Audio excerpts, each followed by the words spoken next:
नमस्कार, आपका स्वागत है आपके अपने चैनल पर, जहां हम नागरिक समझ और सरकारी योजनाओं से जुड़ी हर बात को बारीकी से समझते हैं।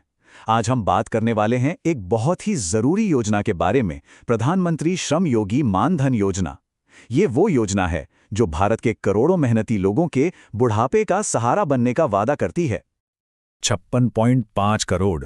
जी हाँ, ये एक बहुत बड़ा आंकड़ा है। ये हमारे देश के असंगठित क्षेत्र में काम करने वाले लोगों की अनुमानित संख्या है। अब इसमें कौन कौन आते हैं?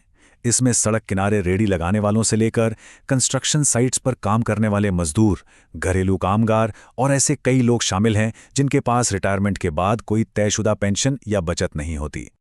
तो सवाल ये उठता है कि जब ये लोग काम करने की उम्र पार कर जाएंगे तो उनका गुजारा कैसे होगा? उनके बुढ़ापे का सुरक्षा कवच क्या है?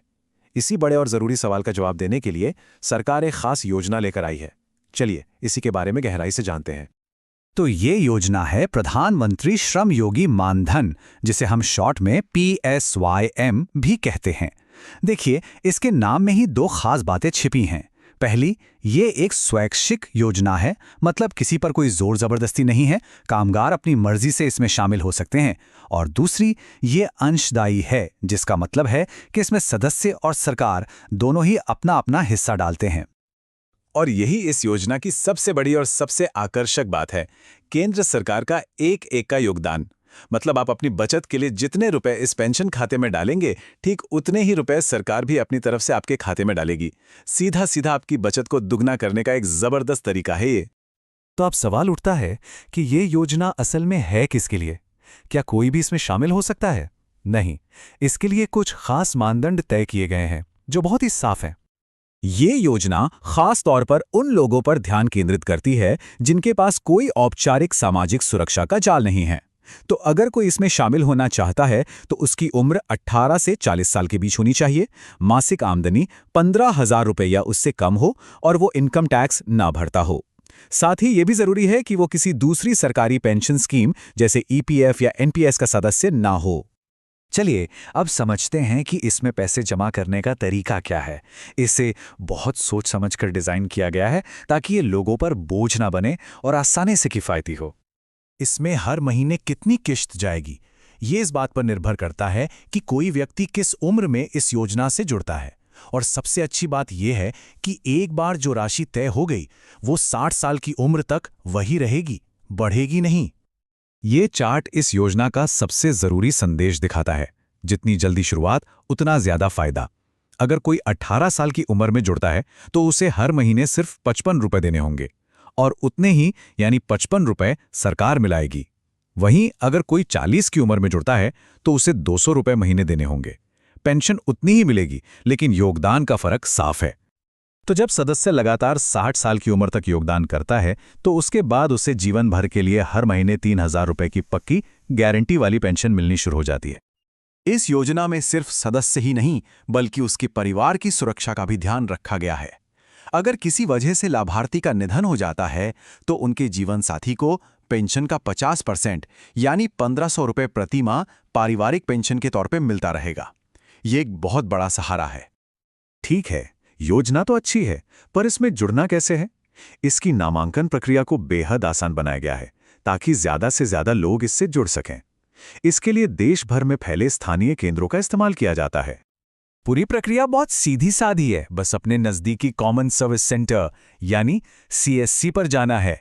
साथ में अपना आधार कार्ड और बैंक खाता, चाहे वो बचत खाता हो या जनधन, उसकी जानकारी ले जानी है। पहली किश्त वहीं कैश में जमा होगी और एक ऑटो डेबिट फॉर्म साइन करना होगा ताकि आगे की किश्तें अपने आप कटती रहें।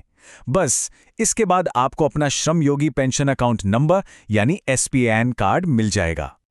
तो जमीन पर इसका प्रदर्शन कैसा रहा है? हर योजना की तरह इसकी भी कुछ मजबूतियां हैं और कुछ चुनौतियां भी हैं। तो आइए एक संतुलित नजर डालते हैं इसके फायदे और नुकसान पर।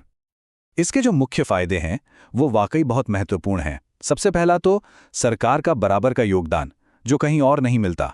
दूसरा, एक तयशुदा न्यूनतम पेंशन की गारंटी। और तीसरा, इसमें बाहर निकलने के नियम भी काफी लचीले हैं, ये समझते हुए कि असंगठित क्षेत्र में काम हमेशा एक जैसा नहीं रहता। लेकिन एक संसदीय स्थायी समिति की रिपोर्ट एक बड़ी चुनौती की ओर इशारा करती है, और वो है कम नामांकन। लक्ष्य रखा गया था 10 करोड़ श्रमिकों को जोड़ने का, लेकिन असल में यह आंकड़ा 50 लाख के आसपास ही पहुंच पाया। यानी लक्ष्य और हकीकत में एक बड़ा फासला है। तो वो क्या वजहें हैं जिनकी वजह से ऐसा हुआ? देखिए, योजना का ढांचा भले ही फायदेमंद हो, लेकिन इसके कुछ गंभीर सीमाएं भी हैं। सबसे बड़ी चिंता है महंगाई। 3,000 रुपए की पेंशन आज ठीक लग सकती है, लेकिन 20-30 साल बाद इसकी कीमत क्या रह जाएगी? इसके अलावा कम आय की सीमा और काम की अनिश्चितता के कारण लोगों के लिए हर महीने लगातार पैसे जमा करना भी एक बड़ी चुनौती बन जाता है। सामाजिक सुरक्षा की दुनिया में इस योजना का क्या स्थान है? इसे और बेहतर समझने के लिए इसकी तुलना एक और बहुत लोकप्रिय योजना अटल पेंशन योजना से करना फायदेमंद रहेगा। इन दोनों में मुख्य अंतर ये है कि पीएमएसवाईएम खास तौर पर कम आय वाले असंगठित श्रमिकों के लिए है और इसमें सरकार का बराबर का योगदान हमेशा मिलता है।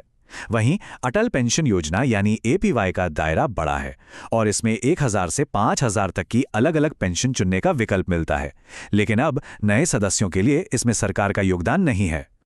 तो आखिर में हम इस सवाल पर आते हैं कि पीएमएसवाईएम योजना एक जरूरी सुरक्षा कवच है या एक ऐसा वादा है जिसका मूल्य समय के साथ घट सकता है।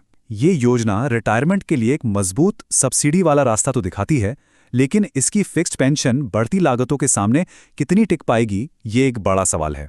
अगर आपको ये जानकारी पसंद आई हो तो लाइक, शेयर और सब्सक्राइब करके हमारा समर्थन करें और ताज़ा अपडेट्स के लिए बेल आइकन दबाना ना भूलें। और हाँ, अगर आप किसी और सरकारी योजना के बारे में जानना चाहते हैं तो हमें कमेंट सेक्शन में ज़रूर बताइएगा। धन्यवाद।